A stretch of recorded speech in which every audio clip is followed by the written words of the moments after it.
Assalomu alaykum ijtimoiy tarmoq foydalanuvchilari. Navbatdagi Andijon shahridagi zinamiz beton qo'yishga tayyor.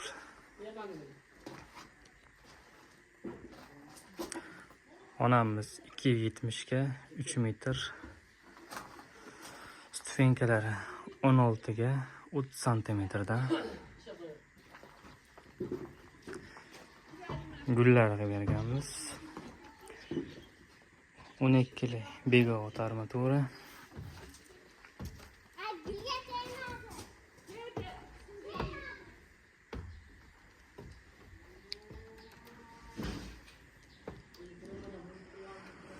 Oltita aylanasi bor bu yerda.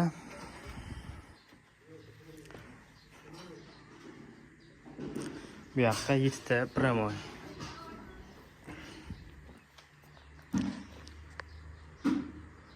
Kimda qanaqa savollar bo'lsa, zakazlaringiz bo'lsa, opsiyaniyada nomerimizni qoldiramiz. Aloqaga chiqaverasizlar.